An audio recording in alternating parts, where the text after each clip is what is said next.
Renungan Pagi, Yesus Nama di Atas Segala Nama oleh Ellen G. White, 1 April 2024. Mari kita berdoa.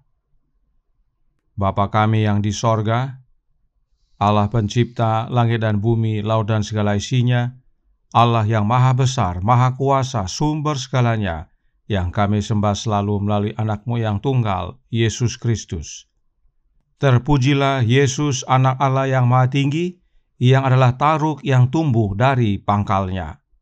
Pada pagi hari ini kami bersyukur boleh bangun dan berbakti, dan sebagaimana membaca dan mendengarkan nasihat firman-Mu, kiranya ini menjadi pembaharuan bagi kami semua. Melalui Sang Taruk, kami mengenal Allah Bapa yang adalah Juru Selamat kami. Beserta kami sepanjang perbaktian ini, kehendak-Mu yang jadi. Ampun kami akan dosa dan salah, karena kami berdoa hanya dalam nama Anak Allah yang tunggal, Yesus Kristus, yang adalah Tuhan dan Juru Selamat kami. Amin. Renungan hari ini akan dibacakan oleh Saudara Yansen Siregar. Kepada Saudara Yansen, kami persilahkan. Renungan pagi tanggal 1 April 2024 berjudul Taruk. Ayat inti terdapat di dalam Yesaya 11 ayat 1. Suatu tunas akan keluar dari tunggul Isai, dan taruk yang akan tumbuh dari pangkalnya akan berbuah. Mesias akan berasal dari garis keturunan bangsawan, karena dalam nubuatan yang disampaikan oleh Yakub, Tuhan bersabda, tongkat kerajaan tidak akan beranjak dari Yehuda, ataupun lambang pemerintahan dari antara kakinya, sampai Dia datang yang berhak atasnya, maka kepadanya akan takluk bangsa-bangsa. Kejadian 49 ayat 10. Yesaya bernubuat, suatu tunas akan keluar dari tunggul Isai, dan taruk yang akan tumbuh dari pangkalnya akan berbuah. Sendengkanlah telingamu dan datanglah kepadaku, dengarkanlah, maka kamu akan hidup. Aku hendak mengikat perjanjian abadi dengan kamu, menurut kasih setia yang teguh yang kujanjikan kepada Daud. Sesungguhnya, aku telah menetapkan dia menjadi saksi bagi bangsa-bangsa, menjadi seorang raja dan pemerintah bagi suku-suku bangsa. Sesungguhnya, engkau akan memanggil bangsa yang tidak kau kenal, dan bangsa yang tidak mengenal engkau akan berlari kepadamu, oleh karena Tuhan, Allahmu, dan karena yang Maha Kudus, Allah Israel, yang mengagungkan engkau. Tertulis dalam Yesaya 11 ayat 1, Yesaya 55 ayat 3-5. Yeremia juga bersaksi tentang penebus yang akan datang sebagai raja dari keturunan Daud. Sesungguhnya waktunya akan datang, demikianlah firman Tuhan, bahwa aku akan menumbuhkan tunas adil bagi Daud. Ia akan memerintah sebagai raja yang bijaksana, dan akan melakukan keadilan dan kebenaran di negeri. Dalam zamannya, Yehuda akan dibebaskan, dan Israel akan hidup tentram. Dan inilah namanya yang diberikan orang kepadanya, Tuhan keadilan kita. Sebab beginilah firman Tuhan, keturunan Daud tidak akan terputus, duduk di atas tahta kerajaan kaum Israel. Dan keturunan imam-imam orang Lewi tidak akan terputus mempersembahkan korban bakaran di hadapanku, dan membakar korban sajian, dan mengorbankan korban sembelihan sepanjang masa. Ditulis dari Yeremia 23 ayat 5 dan 6, kemudian Yeremia 33 ayat 17 dan 18. Bahkan di tempat kelahiran Mesias telah dinubuatkan. Tetapi engkau, hai Betlehem Efrata, hai yang terkecil di antara kaum-kaum Yehuda, daripadamu akan bangkit bagiku seorang yang akan memerintah Israel, yang permulaannya sudah sejak purbakala, sejak dahulu kala. Mika 5 ayat 1 dikutip dari buku The Acts and Apostles halaman 223 dan 224. Terima kasih dan Tuhan Yesus memberkati. Terima kasih atas penatalainan Saudara Yansen. Tuhan Yesus memberkati. Selamat pagi saudaraku dalam Tuhan. Kebenaran tentang taruk ini penting sekali dipahami oleh umat-umat Allah. Perhatikan yang Yesaya tuliskan dalam Yesaya 43 ayat 11. Akulah Tuhan, dan tidak ada juru selamat selain daripadaku. Berdasarkan ayat ini, banyak umat-umat Allah yang menyatakan bahwa ayat ini berbicara tentang Yesus. Sebab dikatakan, tidak ada juru selamat selain daripadaku. Artinya, juru selamat hanya satu. Untuk memahami, kita perlu cari tahu siapakah Tuhan dalam huruf besar dalam ayat ini. Mazmur 83 ayat 19 berkata, supaya mereka tahu bahwa Engkau sajalah yang bernama Tuhan, yang maha tinggi atas seluruh bumi. Dalam versi King James langsung dituliskan Jehovah. Jadi, Tuhan dalam huruf besar adalah Jehovah dan Dia hanya satu. Sebab dikatakan Engkau sajalah yang bernama Jehovah. Siapakah Dia? Perhatikan, Jehovah ini disebut yang maha tinggi atas seluruh bumi. Lukas menuliskan dalam Lukas 8 ayat 28. Ketika ia melihat Yesus, ia berteriak lalu tersungkur di hadapannya dan berkata dengan suara keras, "Apa urusanmu dengan aku, hai Yesus, Anak Allah yang maha tinggi? Aku memohon kepadamu supaya engkau jangan menyiksa aku." Allah yang maha tinggi punya anak, yaitu Yesus Kristus. Karenanya jelas bahwa Jehovah yang adalah Allah yang maha tinggi adalah Allah Bapa. Nah, apakah Allah Bapa adalah juru selamat kita? Oh, sudah tentu. Itu sebabnya Yohanes menuliskan, karena begitu besar kasih Allah akan dunia ini, sehingga ia telah mengaruniakan anaknya yang tunggal, supaya setiap orang yang percaya kepadanya tidak binasa, melainkan beroleh hidup yang kekal. Jelas bahwa Allah Bapa adalah juru selamat kita.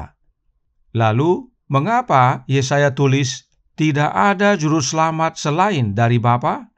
Bagaimana dengan Yesus, Anak Allah? Perhatikan Yesaya lanjutkan dalam Yesaya 53 ayat 2. Sebagai taruk, ia tumbuh di hadapan Tuhan, dan sebagai tunas dari tanah kering.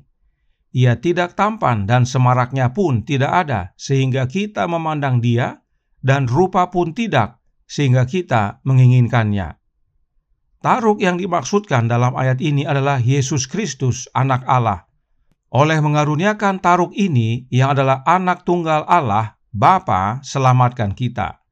Yesaya 53 ayat 5 dan 6 berkata, "Tetapi dia tertikam oleh karena pemberontakan kita, dia diremukkan oleh karena kejahatan kita, ganjaran yang mendatangkan keselamatan bagi kita ditimpakan kepadanya, dan oleh bilur-bilurnya kita menjadi sembuh. Kita sekalian sesat seperti domba, masing-masing kita mengambil jalannya sendiri, tetapi Tuhan telah menimpakan kepadanya kejahatan kita sekalian." Perhatikan, Tuhan dalam huruf besar yang adalah Allah Bapa menimpakan kepada sang taruk segala kejahatan kita, agar di dalam sang taruk dosa dihukumkan.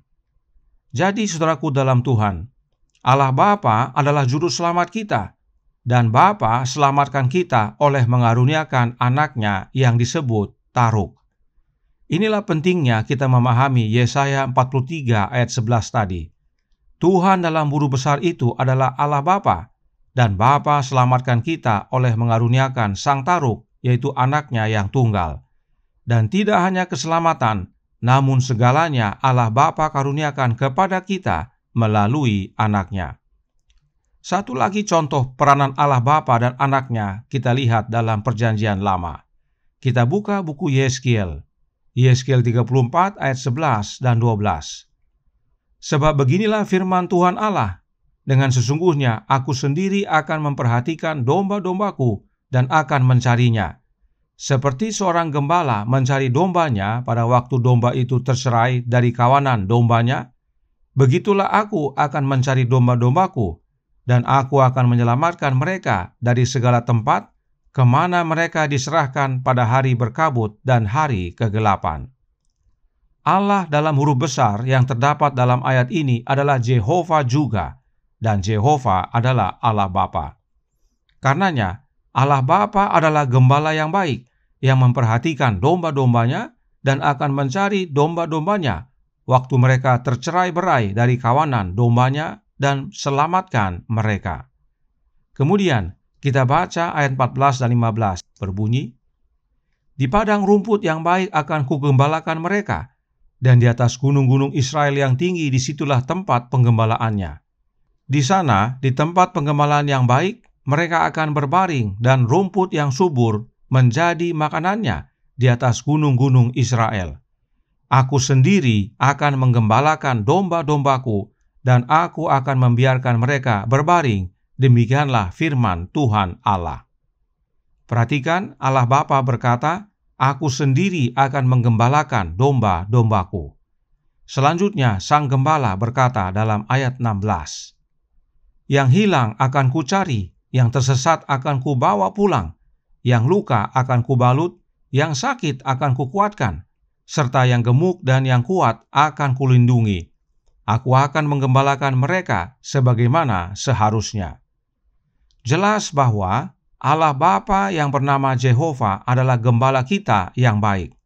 Tetapi ingat, Nabi Yesaya berkata dalam Yesaya 59 ayat 2 bahwa "Tetapi yang merupakan pemisah antara kamu dan Allahmu ialah segala kejahatanmu, dan yang membuat dia menyembunyikan diri terhadap kamu sehingga ia tidak mendengar ialah segala dosamu." Jadi, oleh karena dosa-dosa kita terpisah dari Allah, yang adalah Allah Bapa yang bernama Jehovah. Lalu bagaimana caranya Allah Bapa menggembalakan kita?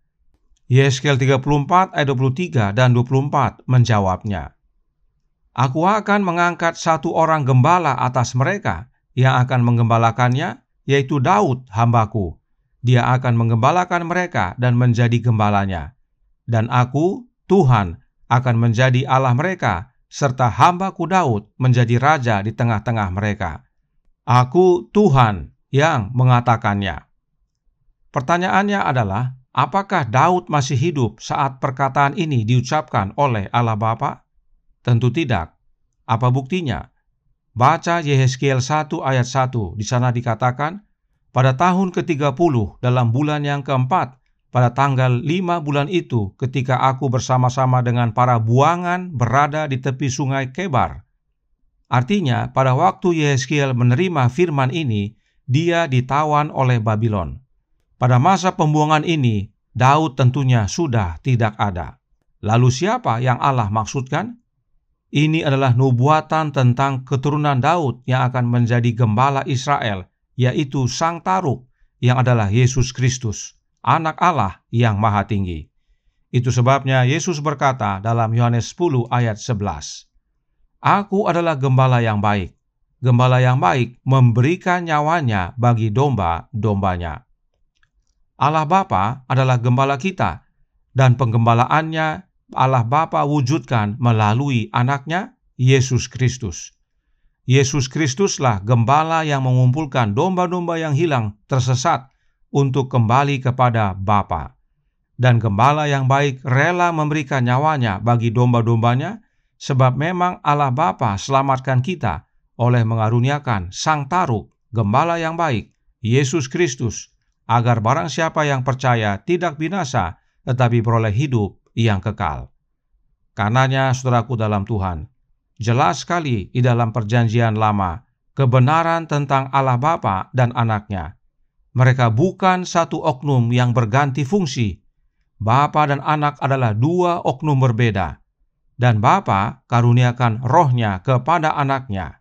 Itu sebabnya Yesaya tuliskan dalam Yesaya 11 ayat 2, "Roh Tuhan ada padanya, roh hikmat dan pengertian, roh nasihat dan keperkasaan, roh pengenalan dan takut akan Tuhan."